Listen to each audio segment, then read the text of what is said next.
은일 보내 주님 앞에 이 몸을 맡길 때 슬픔 없네 두려움 없네 주님의 그 자비로운 손길 항상 좋은 것 주시도다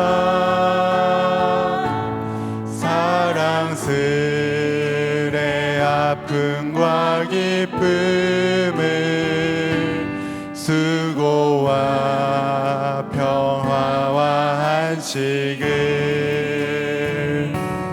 날마다 주님 내 곁에 계셔 자비로 날 감싸주시네 주님 앞에 이 몸을 맡길 때 힘주시네 위로함 주네 어린 나를 품에 안으시사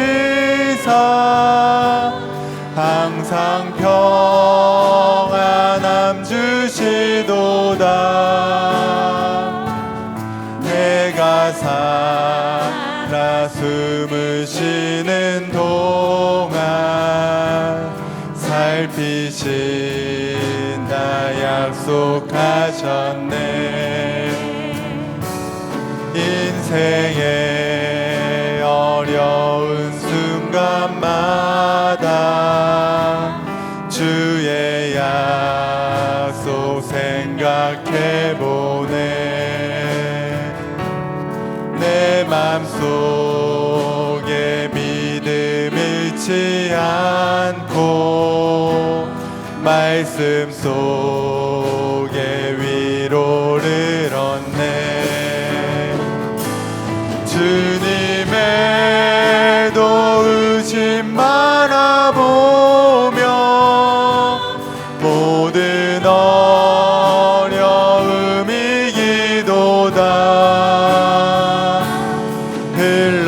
흘러가는 순간순간마다 주님 약속 새겨보 인생의 어려운 순간순간마다 인생의 어려운 순간마다 주의 약속 생각해보네 내 맘속에 믿음 잃지 않고 말씀 속에 위로를 얻네 주님의 도우심 바라보며 모든 어려움 이기도다 흘러가는 순간순간마다 주님 약속 새겨봅니다. 네, 언제나 우리를 도우시는 그 주님을 찬양하기 원합니다.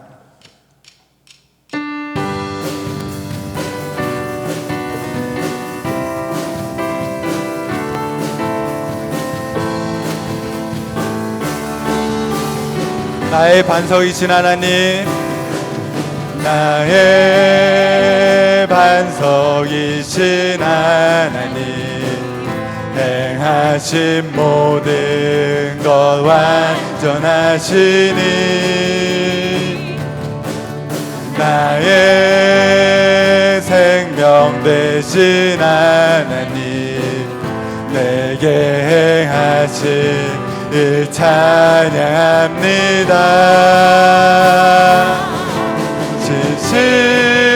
진실하신 하나님 실수가 없으신 좋으신 나의 주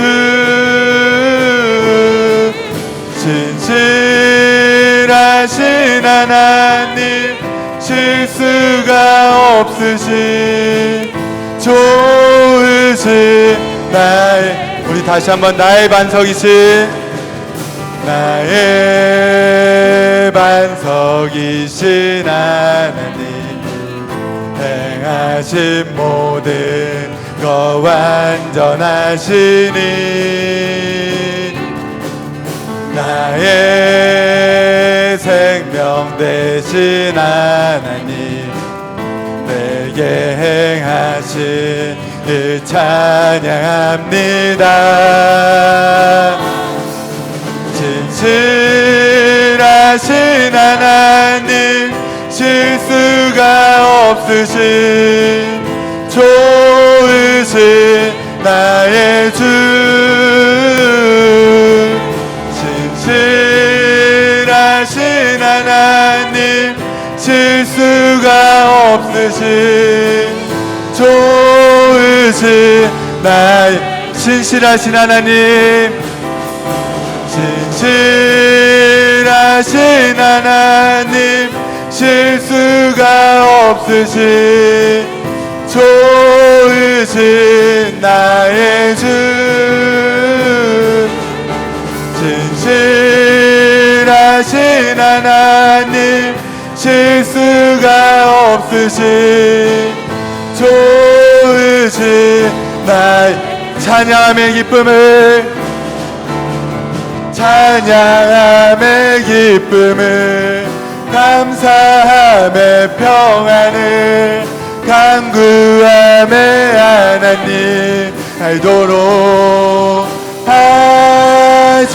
찬양함의 기쁨을, 찬양함의 기쁨을, 감사함의 평안을, 간구함의 하나님 알도록 하셨네. 나의 가장 낮은 마음, 나의 가장 낮은 마음 주님께서 기뻐하시고 작은 일에 큰 기쁨을 느끼게 하시는도다. 내가 지쳐 무력할 때 주님 내게 힘이 되시고 아름다운 하늘나라 내 맘에 주시는도다. 우리에게 축복하신 하나님 사랑, 낮은 자를 높여주시고 아름다운 하늘나라 허락하시고 내 모든 것 예비하시네. 찬양함의 기쁨을, 감사함의 평안을, 간구함의 하나님 알도록 하셔. 찬양함의 기쁨을, 찬양함의 기쁨을, 감사함의 평안을, 간구함의 하나님 알도록 하셨네. 아멘.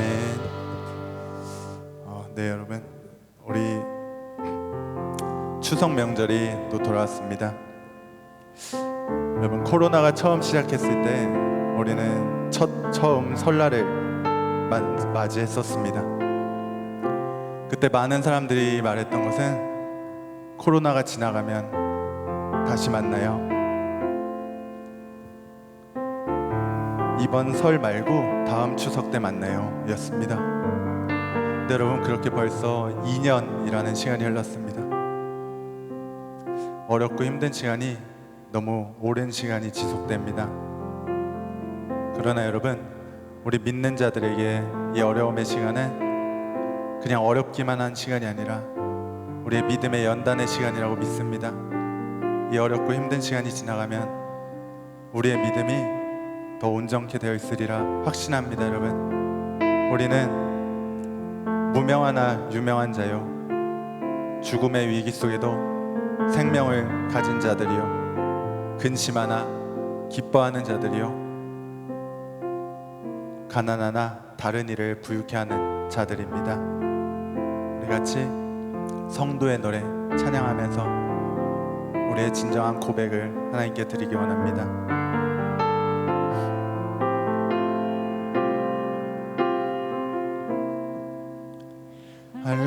한란가난과 고난 수고로움 속에도 성도는 그 믿음을 지켰네.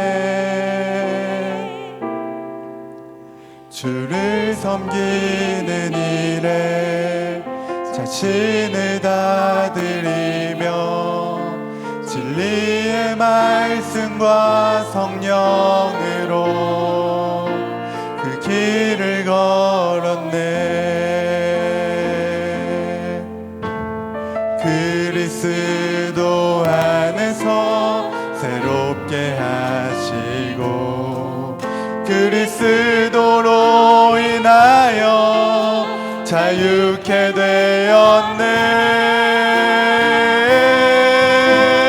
우리는 무명하나 유명한 자요, 죽음의 위기 속에도 참 생명 가졌고 근심하나 기뻐하며 가난하나 다른 일을 부욕해 하는 자로다.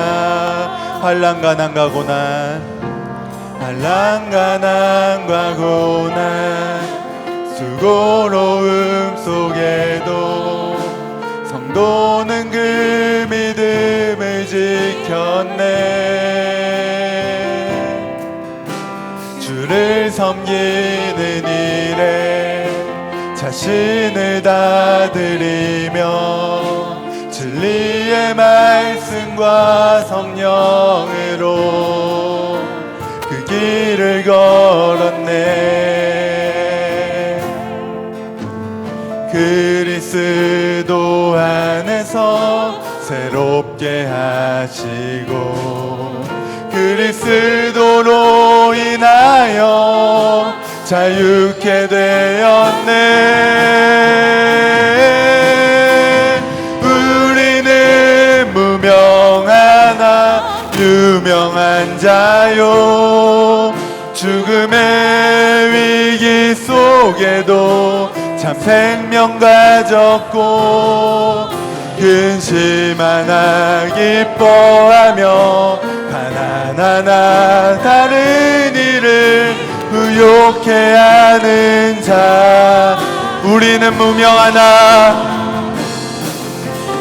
우리는 무명하나 유명한 자요, 죽음의 위기 속에도 참 생명 가졌고 근심하나 기뻐하며 가난하나 다른 일을 부욕해 하는 자. 다시 한번 우리는 무명하나,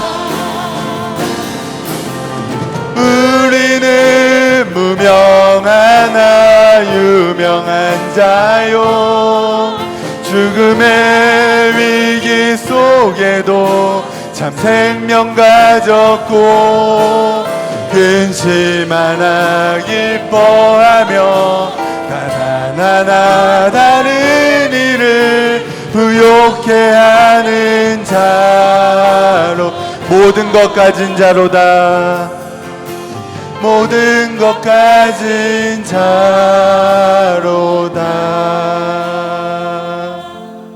아멘. 우리 다 같이 일어나셔서 내는 주의 영광을 보내 찬양하겠습니다.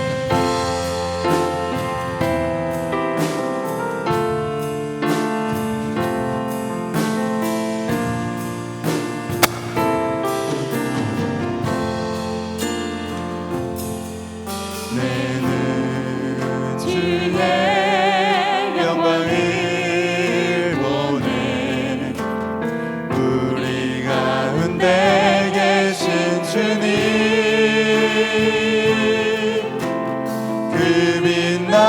영광 온 하늘 덮고 그 찬송 온 땅 가득해 내는 주의 영광을 보내 찬송 가운데 서신 주님의 얼굴을 온 세상 향하네 권능의 팔을 드셨네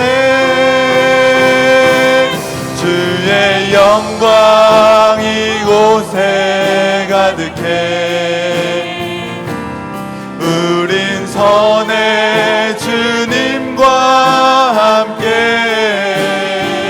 찬양하며 우리는 전진하리 모든 열방 주 볼 때 모든 열방 주 볼 때까지 모든 열방 주 볼 때까지 모든 열방 주 볼 때까지 모든 열방 주 볼 때까지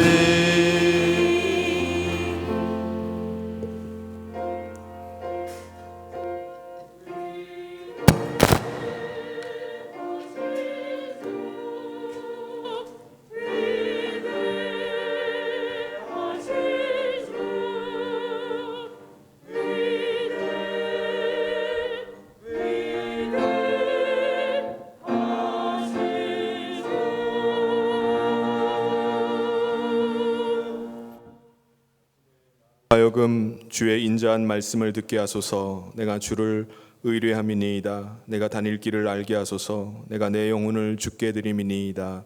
아멘. 사랑의 하나님 아버지, 사랑하는 주의 백성들을 오늘 이 아침에 예배의 자리로 불러주심을 감사합니다. 하나님께서 이 예배 자리 가운데 임재하여 주시옵소서. 추석 명절을 맞이하여서 또 출타하고 있는 성도들 하나님 앞에 예배할 때 하나님께서 홀로 영광 받아 주시옵소서.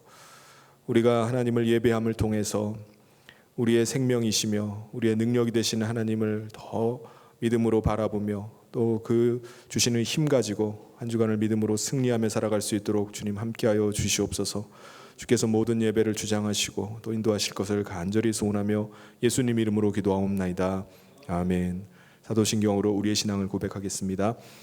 전능하사 천지를 만드신 하나님 아버지를 내가 믿사오며 그 외아들 우리 주 예수 그리스도를 믿사오니 이는 성령으로 잉태하사 동정녀 마리아에게 나시고 본디오 빌라도에게 고난을 받으사 십자가에 못 박혀 죽으시고 장사한 지 사흘 만에 죽은 자 가운데서 다시 살아나시며 하늘에 오르사 전능하신 하나님 우편에 앉아 계시다가 저리로서 산 자와 죽은 자를 심판하러 오시리라. 성령을 믿사오며 거룩한 공회와 성도가 서로 교통하는 것과 죄를 사하여 주시는 것과 몸이 다시 사는 것과 영원히 사는 것을 믿사옵나이다. 아멘. 모두 자리에 앉으셔서 다 같이 찬송가 27장 같이 하겠습니다.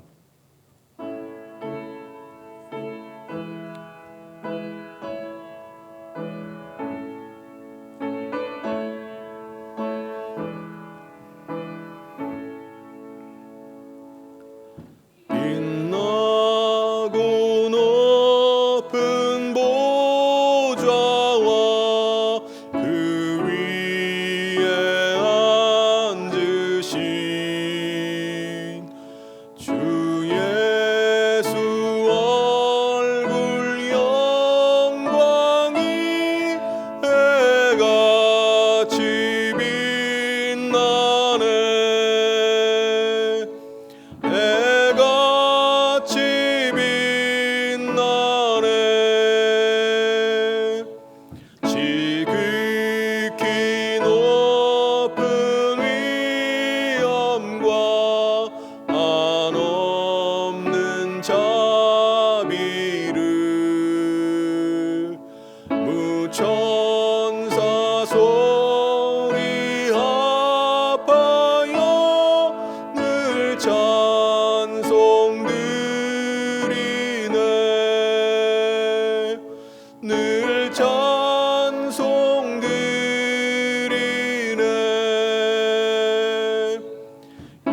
죽을 나를 살리려 그 영광 떠나서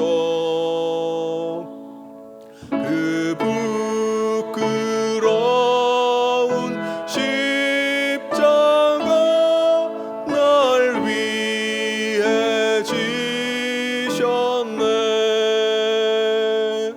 날 위해 지셨네. 나 이제 생명이 있음은 주님의 은혜요. 저 사망 권세 이기니 큰 기쁨 넘치네. 큰 기쁨 넘치네. 주님의 보좌 있는데 전한 몸 이르러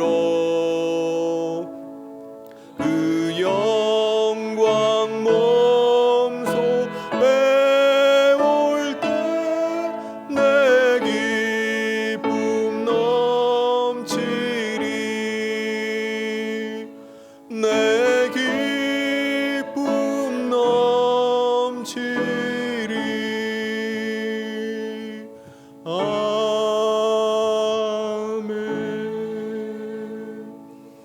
이 시간 우리를 대표해서 백일균 장로님 나오셔서 기도 인도해 주시겠습니다.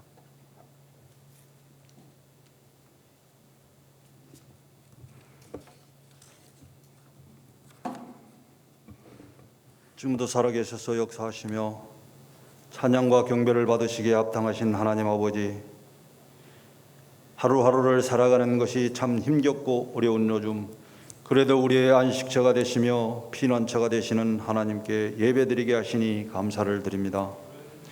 이 시간 서로 얼굴을 마주하며 함께하지 못하지만 온라인 예배로 각자의 처소에서 함께 모여 구원하심이 보좌에 앉으신 우리 하나님과 어린 양께 있음을 고백하며 나아갑니다. 우리의 예배 가운데 성령님 충만히 임하시며 우리의 예배를 기뻐 받아 주시옵소서. 사랑의 하나님 아버지, 아침 저녁으로 불어오는 상쾌한 바람과 청명한 가을 하늘을 보면서 벌써 가을이 성큼 다가온 것을 느끼게 하는 9월에 한여름의 따가운 햇살로 영으로 가는 오곡백과를 수확하는 가을의 길목에서 곡식과 과일이 창조주 하나님의 섭리에 열매 먹고 여물어 가듯이 저희들의 신앙도 더 성숙할 수 있도록 인도하여 주시옵소서. 물가에 찰랑거리는 파도와 같은 신앙이 아니라 은혜의 더 깊은 강가로 나아가는 깊은 믿음의 세계로 인도하여 주시옵소서. 사람의 관계로 상한 마음이 있다면 말씀으로 회복시켜 주시고, 육체의 질병으로 고통받는 성도들에게는 예배 가운데 예수 그리스도의 이름으로 건강을 회복하는 역사가 있게 하여 주시옵소서. 사랑의 하나님 아버지, 하나님의 뜻에 따라 세워진 몸된 이 성전의 사명을 위해 세워주신 담임 목사님과 부교육자와 함께 성년의 모든 성도가 이 성전에서 회개의 기도와 남을 위한 중보의 기도가 끊어지지 않게 하시며, 아이들의 웃음소리가 언제나 들리게 하시고 젊은이들의 뜨거운 찬송 소리가 더 크게 퍼져나가는 교회로 거듭나며 선년교회의 사명, 구원과 섬김, 파송이 뜨겁게 실천하는 교회로, 하나님 기뻐하는 교회로 크게 쓰임받는 교회 되게 하여 주시옵소서. 사랑의 주님, 우리 민족 최대 명절 추석 연휴가 시작되었습니다. 명절을 맞은 우리 모두 주님 사랑을 행동으로 실천하는 주의 자녀들 다 되게 하여 주시옵소서. 코로나로 어렵지만 풍성한 추석 명절로 오가는 먼 여행길 주님 안전을 지켜주시고, 사랑하는 부모 형제 자매를 만나 즐거운 교제로 복된 시간이 되고 기쁨으로 안전하게 돌아올 수 있도록 인도하여 주시옵소서. 특별히 군복 많은 형제와 해외에 있는 자녀들에게도 안전을 지켜 주시옵소서. 사랑의 하나님 아버지, 말씀 증거를 위하여 세우신 주의 종을 통하여 선포되는 말씀 속에 나에게 들려주는 주의 음성을 성령으로 깨달으며 우리의 길을 평탄하게 하며 형통하게 하는 말씀의 능력을 체험할 수 있도록 큰 은혜를 내려 주시옵소서. 너는 내게 부르짖으라. 내가 내게 응답하겠고 내가 알지 못하는 크고 은밀한 일을 내게 보이리라 하신 주님, 코로나로 힘들고 어렵고 두려움에 짙은 우리의 심령이 연약해지지 아니하고 환난과 핍박 중에도 성도는 신앙 지킨다 하였습니다. 주여, 주님 뜻이 이루어지게 하여 주시옵소서. 이제는 두려움의 터널이 끝나고 마스크도 벗고 마음껏 모여 예배하며 찬양하며 교제할 수 있는 시간을 열어주시옵소서. 찬양으로 영광 돌리는 호산나 찬양대 찬양을 받아 흠양하여 주사 은혜의 시간 되게 하여 주시옵소서.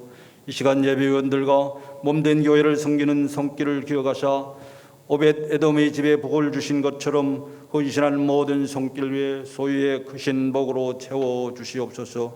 마르지 않는 생각 같은 기쁨의 근원이 되신 우리 주 예수 그리스도의 이름으로 간절히 기도드려 싸움나이다.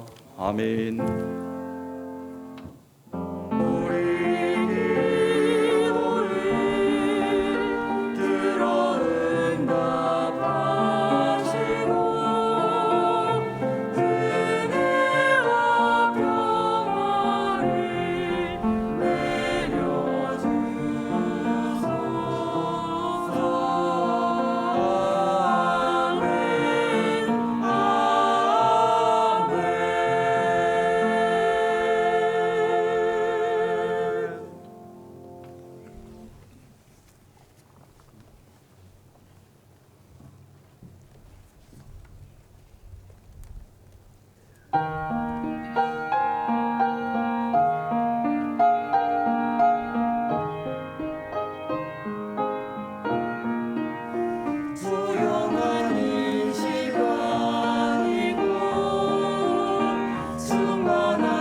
아멘. 교회 소식 전해드리겠습니다. 주일 예배 안내입니다. 코로나 방역 지침에 따라서 10월 3일 주일까지 모든 예배를 현장 예배와 온라인 예배를 병행해서 드립니다. 그리고 추석 명절 기간인 이번 주간에도 새벽 예배와 또 수요 예배는 계속 드리도록 합니다. 추석을 맞이해서 가정에서 또 가정 예배를 드리시는 분들을 위해서 또 가정 예배 순서지를 준비했습니다. 4층 로비에 준비되어 있으니까 필요하신 분들은 가져가서 예배 드리는데 사용하시길 바랍니다. 교육부서 가을 사역 안내입니다. 여름 성경학교 일정을 가을로 좀 변경을 해서 10월 17일, 24일, 31일 주일에 우리 유치부와 유초등부가 가을 성경학교를 합니다. 우리 가을 사역을 위해서 함께 기도해 주시고 관심 가져주시기 바랍니다. 학습, 입교, 유아, 어린이 세례 교육 일정이 나와 있습니다.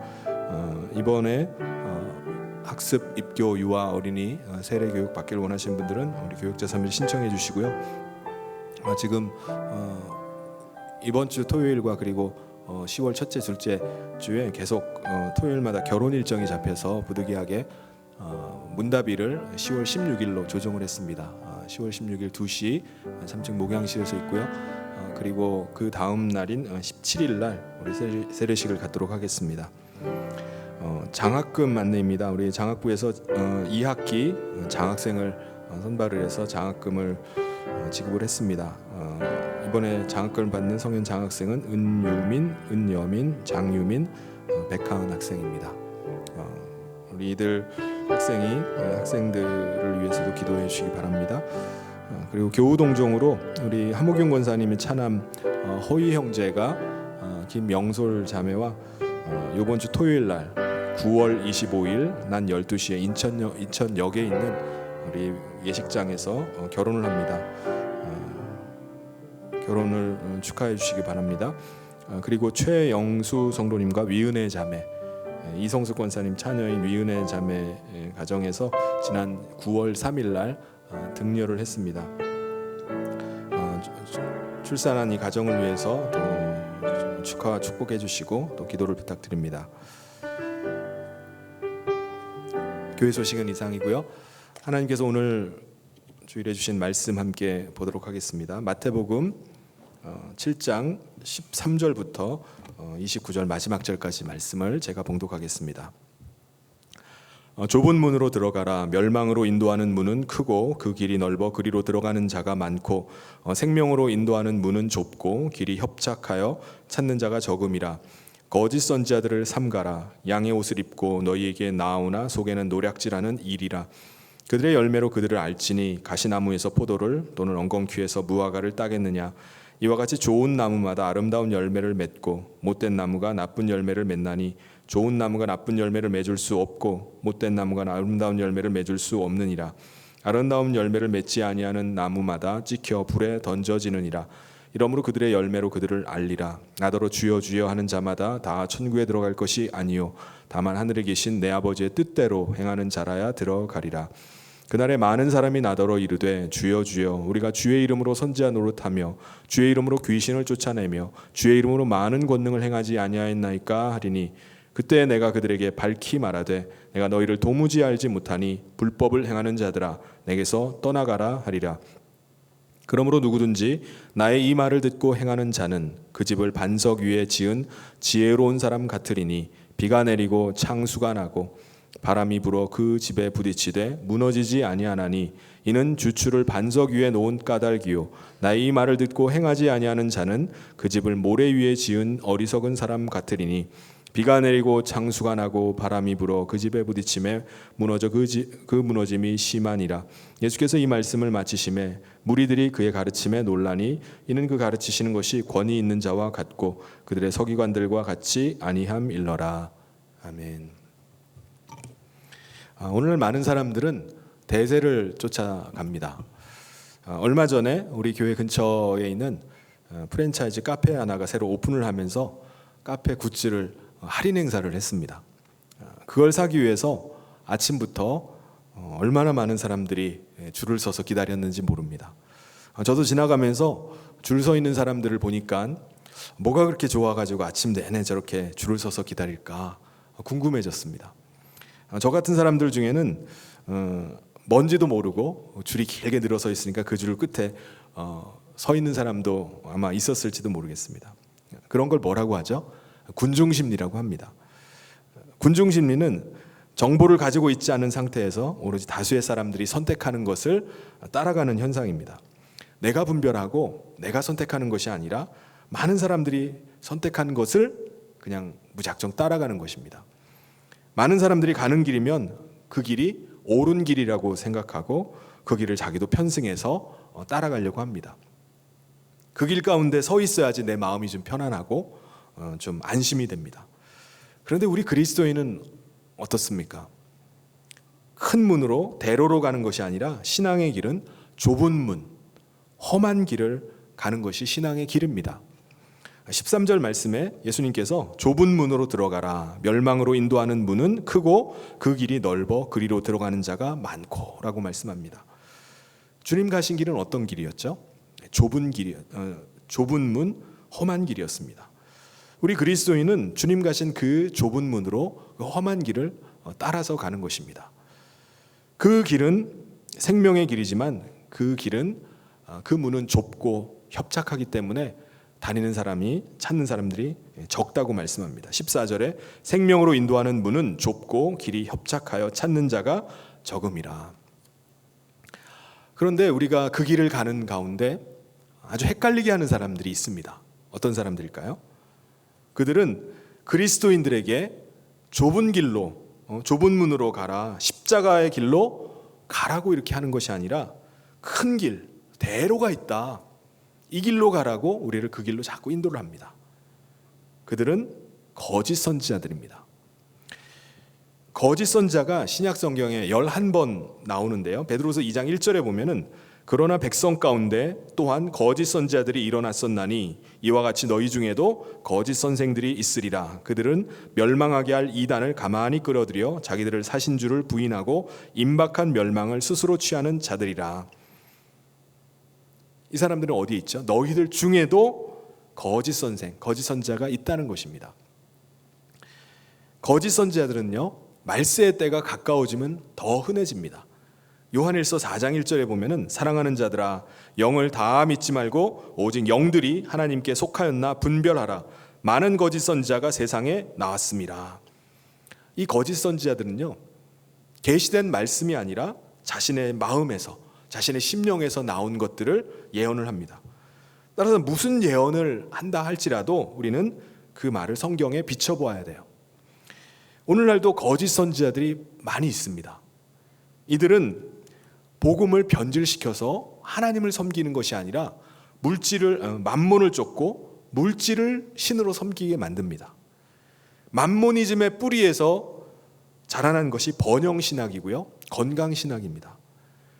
복음은 구원을 통해서 인간에게 소유에 묶이지 않는 참 자유를 맛보게 하지만은 거짓 선지자들은 오히려 축복받으면은 일생을 부와 건강과 행복이 따른다고 이 땅에 오히려 매이게 만듭니다.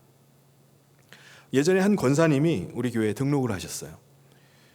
이후에 자녀 가정의 식구들까지 다 데리고 나오셨습니다. 한동안 함께 목장에도 들어가셔서 신앙생활 잘 하시다가 갑자기 과거에 다니던 교회로 가야 되겠다고 떠나셨어요. 그때 왜 그러시냐고 여쭤보니까는 그 교회 목사님은 늘 축복받으라고 외치신다는 거예요. 거기 가서 내가 집 문제 해결받고 물질의 축복을 받으러 다시 가야 되겠다는 것이었습니다. 여러분, 어디 이분뿐이겠습니까? 오늘날 많은 그리스도인들이요, 하나님 나라를 상속받는 그 기쁨과 감격보다는 이 땅의 물질을 더 갈급해합니다. 그것을 더 가치 있게 여깁니다. 거짓 선지자들은요, 복음을 세상적인 것과 잘 뒤섞어 놓아서 변질을 시켜버립니다. 세상에서 부름받아 하나님의 나라에 들어가게 하는 것이 아니라 세상의 허영을 더 열망하고 세상의 가치를 더 쫓아 살도록 계속 부추깁니다. 그래서 그들에게 넘어간 사람은 하나님께서 죄인된 나를 받아주셨다는 것이 기쁨이 아니에요. 죄의 문제가 해결된 것이 관심사항이 아닙니다. 그들은 물질 문제가 해결돼야지 기쁨이고 그것이 은혜라고 생각합니다. 이렇듯이 복음과 비슷한 것들이 뒤섞인 복음, 변질된 복음이 오늘날 세계 도처에 우리들 주변에 횡행을 합니다. 예수님은 그들을 향해서 뭐라고 말씀하죠? 그들을 조심하라 이렇게 말씀하십니다. 15절에 거짓 선지자들을 삼가라. 양의 옷을 입고 너희에게 나오나 속에는 노략질하는 일이라. 거짓 선지자들은 양의 모습을 하고 있지만 속은 굶주린 일이입니다. 겉보기에는 너무나 온화하고 친절하고 진실되어 보입니다. 그런데 그들은 속을 감추고 있어요. 속은 탐욕으로 가득합니다. 무엇인가를 결국 빼앗아갈 이리들입니다. 그렇다면 우리가 그들을 어떻게 분별할 수 있습니까? 예수님께서는 가장 쉬운 분별법을 말씀해 주십니다. 20절에 보면은 이러므로 그들의 열매로 그들을 알리라. 여러분, 나무는 무엇으로 알 수 있죠? 열매로 압니다. 포도나무에서는 포도 열매가 맺히고 무화과에서는 무화과가 열리게 됩니다. 가시나무에서 포도 열매를 얻을 수 없고 엉겅퀴에서 무화과가 열리지 않습니다. 좋은 나무에서 좋은 열매가 맺히고 나쁜 나무에서 나쁜 열매가 맺힙니다. 이 말씀 가운데서 계속 반복되는 단어가 뭐죠? 열매입니다. 열매의 속성이 뭐죠? 열매 맺는데 시간이 필요해요. 나무는 금세 열매를 맺을 수가 없습니다. 잎이 무성하다고 해서 다 열매를 맺는 것도 아니고요. 나무가 크다고 좋은 열매를 맺는 것도 아닙니다. 어떤 열매가 맺힐지는 반드시 기다려봐야 돼요. 예수님은요, 참 신앙인지 이 사람이 거짓된 신앙인지 그것은 기다려봐야지 안다는 것입니다. 모소라는 대나무는 중국의 극동지방에 자라는 대나무라고 하는데 이 나무는요 4년 동안 3cm밖에 자라질 않습니다. 그런데 그 사이에 그동안 뿌리만 계속 4년 동안 내린다고 뻗친다고 합니다. 그런데 5년 차가 되면요 하루에 30cm가 넘는 속도로 아주 무섭게 자라서 6주 만에 15m에 이르는 울창한 대나무 숲을 이룬다고 합니다. 우리 신앙도 마찬가지입니다. 그 내면에 어떤 뿌리를 내리고 있는지는 우리가 볼 수는 없지만은 시간이 지나서 나중에 열매가 맺힌 것을 보면은 우리가 그 신앙을 알 수가 있습니다. 그래서 신앙은 기다림입니다. 누구도 그 사람의 신앙을 섣불리 말할 수가 없어요. 말할 필요도 없죠. 시간이 지나면은 저절로 드러나는 것이 바로 열매입니다. 굳이 설명하지 않아도, 내가 자랑하지 않아도 우리의 삶 가운데서 자연스럽게 드러나서 사람들도 알아보는 것이 열매입니다. 신앙도 굳이 설명하거나 자랑하지 않아도 드러난 열매 가지고 그 수준을 우리가 알아볼 수 있는 것입니다. 신앙의 열매가 뭘까요? 요한복음 15장 4절에 보면은 내 안에 거하라 나도 너희 안에 거하리라. 가지가 포도나무에 붙어 있지 아니하면 스스로 열매를 맺을 수 없음 같이 너희도 내 안에 있지 아니하면 그러하리라. 열매는 가지가 나무에 붙어 있으면은 열립니다. 우리가 예수님 안에 거하면은, 내 안에 예수님이 계시면은 우리 가운데 열매가 나타나게 됩니다. 우리는 스스로 열매를 맺지를 못해요. 이 열매는 뭐죠? 예수님과의 관계 속에서 일어나는 것입니다. 즉 나의 변화, 내면의 변화를 말하는 겁니다. 우리는 열매라고 이렇게 말하기 때문에 자칫 우리 눈에 보이는 어떤 업적이나 성과 그런 것으로 이해하기가 쉽습니다. 겉으로 드러난 어떤 성장 그런 것으로 열매라고 생각하기 쉽습니다. 그런데 예수님이 말씀하시는 열매는 그것이 아닙니다. 예수님과의 관계성 속에서 일어나는 변화가 바로 열매입니다. 예수님 때문에 나에게 일어나는 내면의 변화, 성품의 변화, 이것이 열매예요.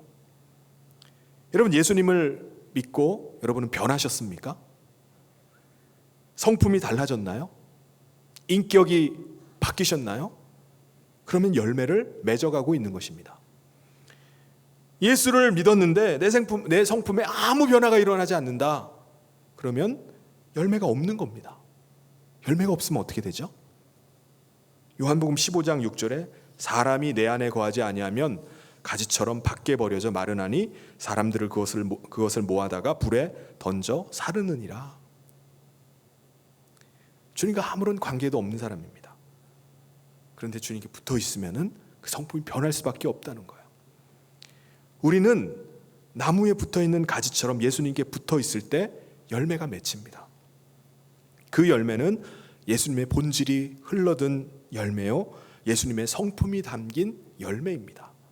따라서 그 열매는 날마다 내가 내 자신을 부인하고 내 안에 그리스도가 사시도록 할 때 맺혀져 갑니다.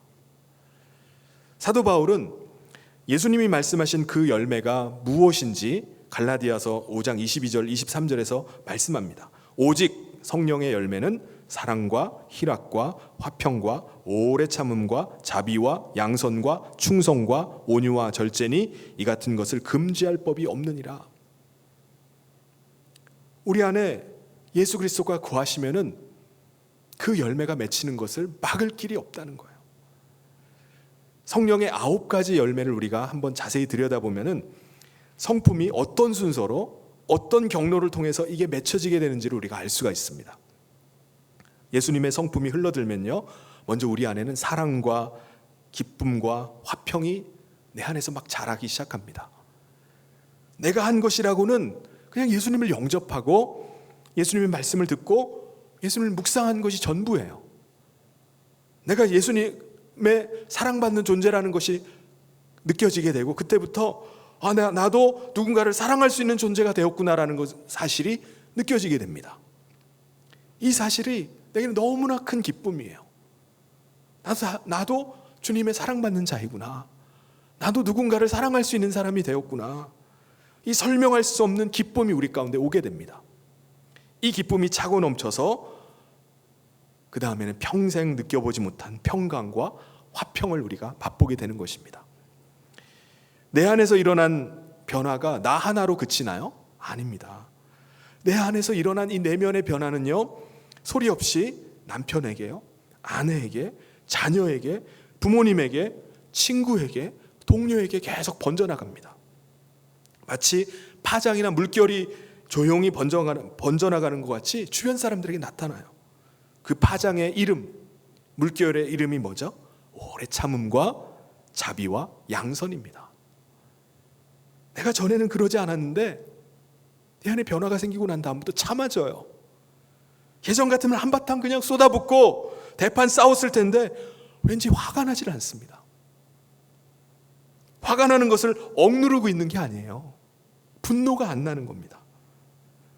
내 안에 사랑이 있으면요, 3-4번만 참는 것이 아니라 오래 참게 됩니다. 자비와 양선은요, 이 오래 참음의 성품에서 비롯된 것입니다. 상대방은 변하지 않았어요. 내가 그냥 변한 것입니다. 그래서 상대방도 변할 수 있다는 것을 알기 때문에 참는 것입니다. 참기 때문에 상대방을 부드럽게 대합니다. 선대해요. 자비와 양선은요, 다른 사람을 선대하는 것입니다. 상대가 나를 그렇게 대접해 주길 원하기 때문에 나도 그렇게 상대방에게 자비와 양선으로 대하는 것입니다. 다른 사람들과의 관계가 이렇게 변화가 되니까는 하나님과의 관계도 한층 더 업그레이드 됩니다. 하나님께 그전 같으면 막 변덕스럽게 했는데 변덕스럽게 안 해요. 내가 원하는 대로 하나님이 반응하지 않는다 할지라도 감정의 기복이 생기질 않습니다. 내 마음이 막 갈팡질팡하질 않아요. 내 마음이 하나님을 향해서 변함없이 나가는 것이 바로 충성입니다. 하나님을 신뢰하고 하나님을 인정하는 마음, 그것이 온유입니다. 내 안에 온유가 가득해요. 어떤 상황 속에서도 하나님을 신뢰하는 마음이 변하지 않습니다. 하나님 앞에서 늘 내 자신을 추스러 봅니다. 그것이 바로 절제입니다. 여러분은 신앙의 여정 가운데서 여러분에게 어떤 열매가 맺혀 있습니까? 맺히고 있나요? 예수님은 우리의 성품이 변화되기를 원하시는데 변화되는 그 열매를 원하시는데 정작 우리는 성품은 전혀 변화됨 없이 그냥 세상을 따라가고 내가 원하는 거 왜 안 주냐고 이렇게 불평하고 있지는 않습니까? 또 원하는 걸 얻고 나면은 열매가 나에게 풍성히 맺혔다라고 그렇게 착각하고 있지는 않습니까? 예수님은 거기에 대해서 아주 심각한 말씀을 하십니다. 21절부터 23절에 보면은 나더러 주여 주여 하는 자마다 다 천국에 들어갈 것이 아니요 다만 하늘에 계신 내 아버지의 뜻대로 행하는 자라야 들어가리라. 그날에 많은 사람이 나더러 이르되 주여 주여 우리가 주의 이름으로 선지자 노릇하며 주의 이름으로 귀신을 쫓아내며 주의 이름으로 많은 권능을 행하지 아니하였나이까 하리니 그때 내가 그들에게 밝히 말하되 내가 너희를 도무지 알지 못하니 불법을 행하는 자들아 내게서 떠나가라 하리라. 천국은 주여 주여 부르기만 한다고 들어가는 곳이 아닙니다. 천국은 입으로 들어갈 수 있는 곳이 아닙니다. 심지어 주의 이름으로 귀신을 쫓아내고 많은 능력을 나타내고 기적을 일으킨다 할지라도 들어갈 수가 없어요. 그래서 어떻게 하면 들어갈 수 있다는 거죠? 하늘에 계신 아버지의 뜻대로 행해야지 들어갈 수가 있습니다. 이 말씀은 다시 말하면은 우리가 하나님의 뜻에 반하면서도 많은 일을 할 수 있고 많은 능력을 나타낼 수 있다는 말이죠. 예수님께서 말씀하신 열매와 전혀 상관없이 주의 이름으로 많은 일들을 하고 많은 능력을 나타낼 수도 있다는 것입니다. 귀신을 쫓아내기도 하고 방언을 말하기도 하고 병 고치는 은사가 나타나고 심지어 아무리 설교를 잘한다 할지라도 그것이 주님 말씀하시고 기대하시는 열매가 아닐 수도 있다는 겁니다. 놀랍지 않나요? 예수님은요 다시 한 걸음 더 나아가서 이렇게 주님의 일을 감당한다고 하는 자들을 향해서 이런 불법을 행하는 자들아 라고 꾸짖으십니다. 나는 주님의 일을 한다고 열심을 다하는데도 그게 다 범법이라는 거예요. 악행이고 하나님의 계명을 어기고 있다라고 주님이 말씀하십니다. 저 같은 목사나 교회 직분을 가진 자들이 열성적으로 하는 일이 사실은 다 무법한 일이고 주님 법을 어기는 일이고 악행을 일삼는 일이 될 수 있다는 거예요. 주의 이름으로 선지자 일을 하고 귀신을 내쫓는 놀라운 권능을 행한다 할지라도 예수님은 그들을 향해서 나는 도무지 너희들을 모른다. 내게서 떠나라 하실 수 있다는 겁니다. 얼마나 등골 서늘한 말씀이 아닙니까? 예수님은 왜 주님의 이름으로 일한 사람들인데 그들을 모른다고 말씀하시죠? 그 이유는 그들은 아버지의 뜻과 전혀 상관없이 자기의 뜻대로 자기의 일을 행하고 있기 때문에 그렇습니다. 사람의 뜻을 따라서 많은 열매가 맺혔다 할지라도 하나님이 인정하시는 열매가 되는 것은 결코 아니라는 거예요. 하나님의 말씀대로 행하지 않는 것은 무슨 일을 하든지 그것은 다 불법적인 일입니다. 오늘 우리가 하나님의 뜻을 알기는 알아도 내 뜻대로 행하는 것이 얼마나 많이 있습니까? 하나님의 영광을 운운하면서 세상적인 욕망을 쫓아가는 것이 얼마나 많이 있습니까? 특별히 많은 그리스도인조차 세상의 부귀와 영화를 축복이라고 여기면서 쫓아가는 시대 속에서 우리가 좁은 문으로 들어가고 험한 길을 가는 것이 얼마나 힘든 일입니까? 우리의 자녀들에게 세상이 아무리 타락하고 악이 관영한 세상이라 할지라도 우린 하나님의 뜻을 쫓아 살아가자라고 자신 있게 말하기가 얼마나 어려운 시대를 살아가고 있습니까? 내 안에 계신 주님으로 말미암아 내가 완전히 변화되지 않고는 거짓 선지자가 판을 치고 많은 사람들이 세상을 쫓아가는 가운데 끝까지 하나님 뜻을 붙잡고 그 말씀을 쫓아서 살아가기가 너무나 어려운 시대를 우리가 살고 있습니다. 주님 음성을 들으면서 날마다 그 말씀 따라가기가 쉬운 일이 결코 아닙니다.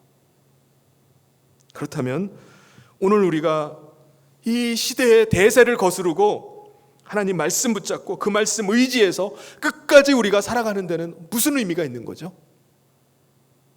우리 자녀들에게 너희는 좁은 문, 험한 길로 가야 된다고 가르쳐야만 하는 이유가 도대체 무엇입니까? 예수님은 그 이유를 말씀해 주시면서 집 짓는 사람의 비유를 드셨습니다. 여러분 이스라엘에는요 와디라는 곳이 있습니다. 와디는요 건기에는 사람들이 다니기가 편리한 길입니다. 골짜기인데 그 길로 많은 사람들이 다녀요. 근데 큰 비가 내리는 우기가 되면요, 그 길이 엄청난 물이 흐르는, 홍수가 되어서 흐르는 강으로 돌변을 합니다. 그것이 와디예요. 와디는 부드러운 모래 땅이고요, 지하수를 구하기도 용이하고 수많은 사람들이 다니는 통행로입니다. 그럼에도 불구하고 이 와디에다가 사람들이 집을 짓질 않아요. 다 어디다 집을 짓죠? 이스라엘에 가보면요, 집들이 다 산 위에 있습니다. 산 위에, 바위 위에다가 왜 사람들이 집을 짓죠? 그것은 물을 구하기도 쉽지 않아요. 사람들이 다니는 길이 얼마나 어렵습니까?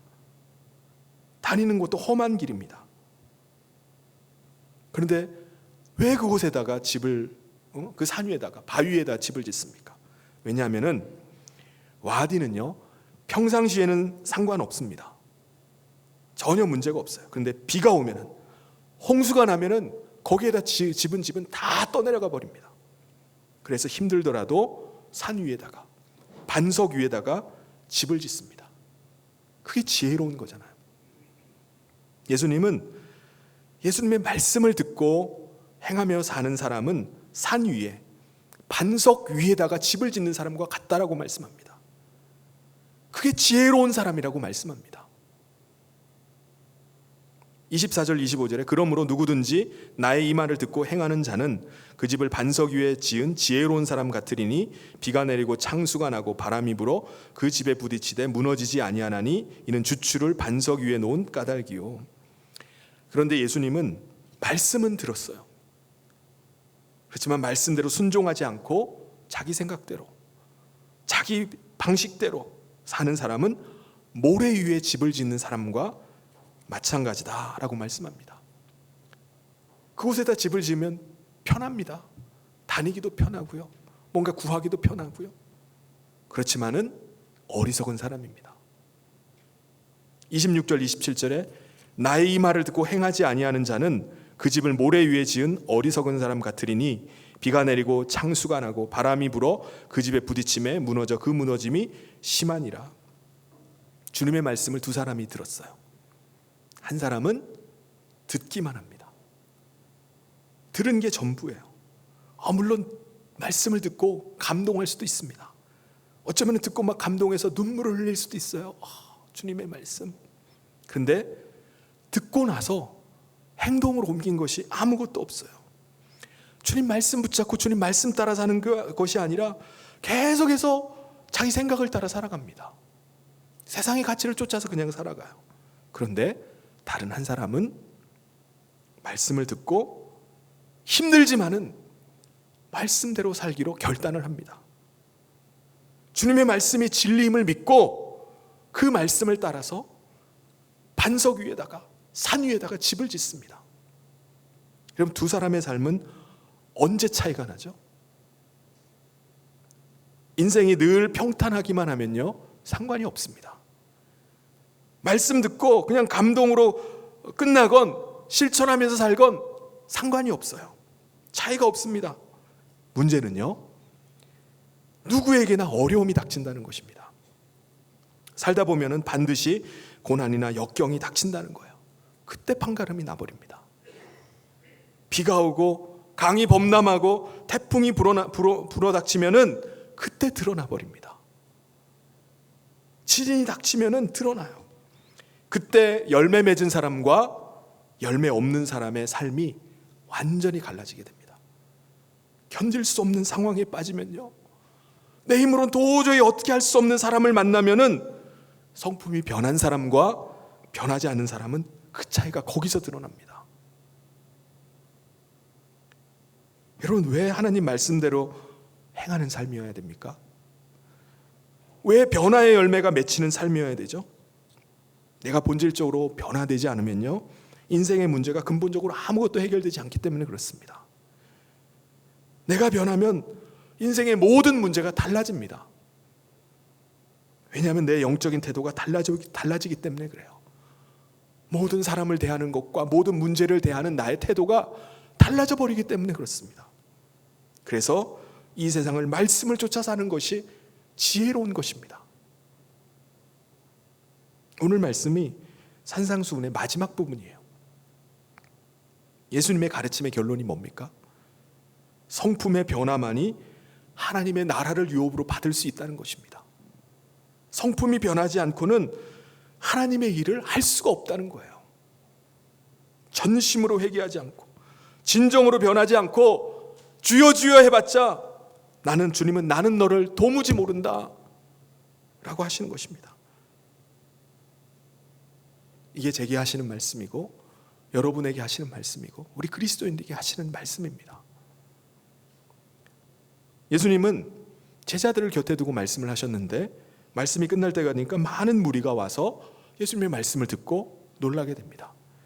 28절 29절에 예수께서 이 말씀을 마치심에 무리들이 그의 가르치심에 놀라니 이는 그 가르치시는 것이 권위가 있는 자와 같고 그들의 서기관들과 같이 아니함이로라. 마태는 예수님의 그 말씀이 서기관들의 가르침과 다르다고 말씀합니다. 그는 예수님의 이 말씀이 권위가 있다라고, 권위 있는 말씀이라고 이야기를 합니다. 권위는 뭐죠? 하나님께로부터 오는 것이 권위입니다. 그런데 인간은 권위를 조작을 해요. 그걸 권위주의라고 부릅니다. 권력 가지고 권위를 조작하고요. 돈과 인기로 권위를 만들어냅니다. 그런데 내 안에 하나님이 계시면은 하나님의 말씀이 묵상되면 권위는 인위적이 아니라 자연스럽게 흘러나옵니다. 그것이 예수님이 가지고 있던 권위였어요. 사랑하는 성도 여러분, 예수님의 권위 앞에 무릎을 꿇을 수 있기를 바랍니다. 예수님의 말씀 앞에 당시 사람들처럼 충격을 받기를 바랍니다. 충격이 너무나 큰 나머지 고래 힘줄 같은 내 자신의 자아가 끊어지기를 바랍니다. 바위같이 단단한 마음이 쪼개지기를 바랍니다. 내 안에 진정한 변화가 시작되기를 바랍니다. 너무나 변해서 사람들이 무슨 일이냐고 묻게 되기를 바랍니다. 성품이 너무 변해서 다른 사람 같다는 말을 들을 수 있기를 바랍니다.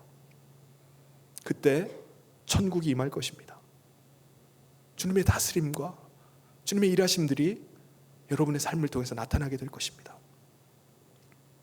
그렇게 변한 사람은 예수님이 하나님 나라 잔치에 초청받은 것을 알고 예복을 준비하고 예복을 입고 준비하는 사람과 같은 삶을 살아가게 됩니다.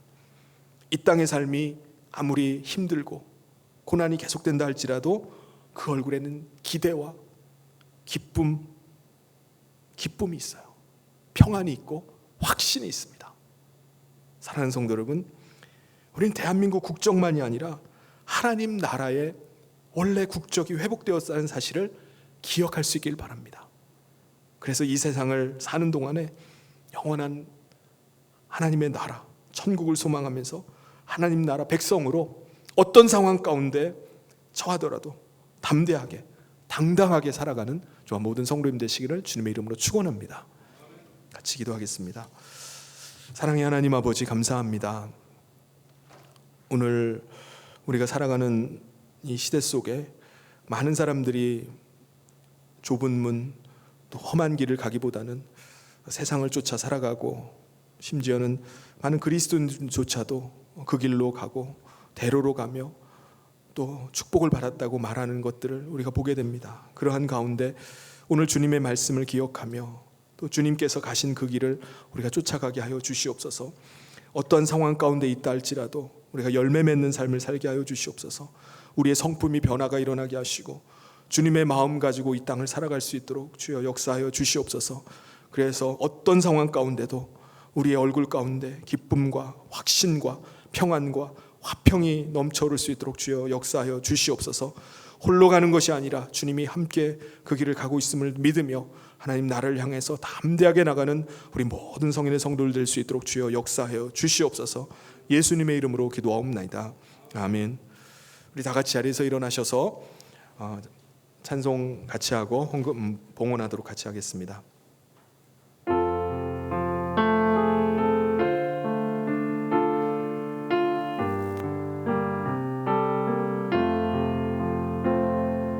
주님의 마음을 본받는 자 맘에 평강이 찾아오니 험악한 세상을 이기림이 하늘로부터 임함이로다.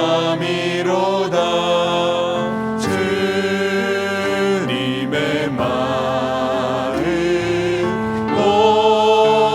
본받아 살면서 그 거룩하심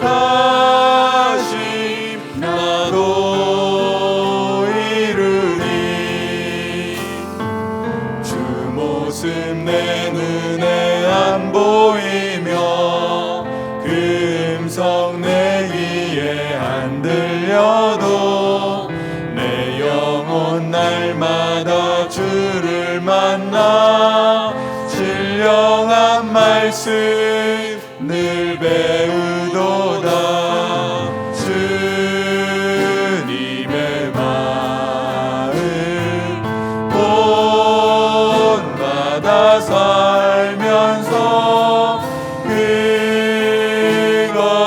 거룩하심 나도 이루리.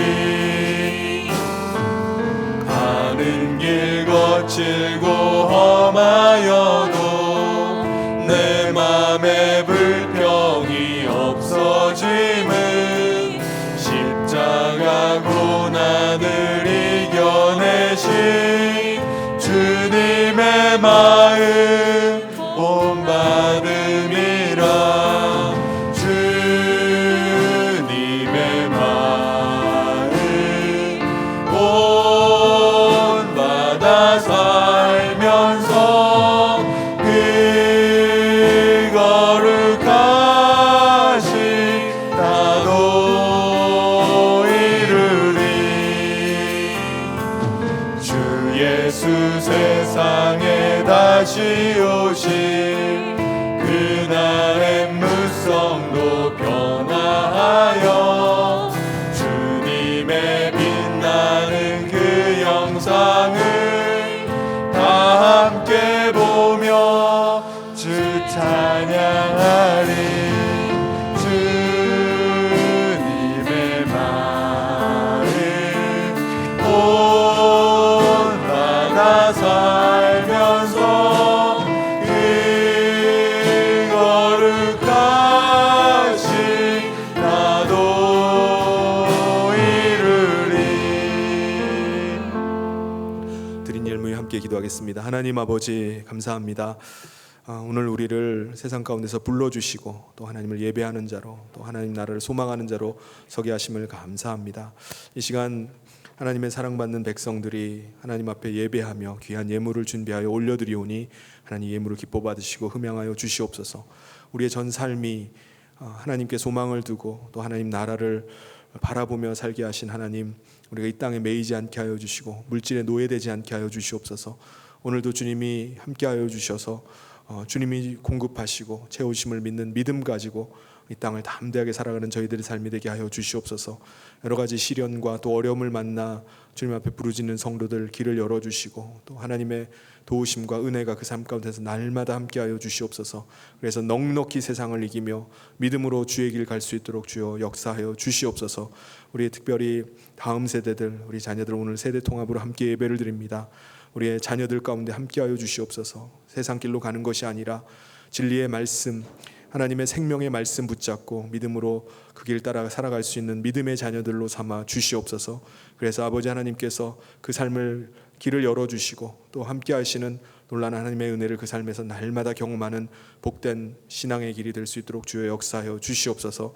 아버지 하나님께서 또 수험생들 가운데도 함께하여 주시고 시험을 준비하는 가운데 두려워하지 않고 또 아버지 하나님 떨지 아니하며 담대한 믿음 가지고 마지막까지 최선을 다하는 가운데 하나님께서 지혜와 총명을 부어 주시옵소서. 주의 선한 길이 아버지 하나님 선한 길로 인도하여 주시기를 간절히 소원하며 예수님 이름으로 기도하옵나이다. 아멘. 지금은 우리 주 예수 그리스도의 은혜와 하나님 아버지의 사랑하심과 성령님의 감동 교통 위로 축복하심이 날마다 주님 의지하고 또 주님 가신 그 길을 믿음으로 따라 나가기로 결단하며 나가는 사랑하는 모든 성도들 위해 지금부터 영원토록 함께 있을지어다. 아멘.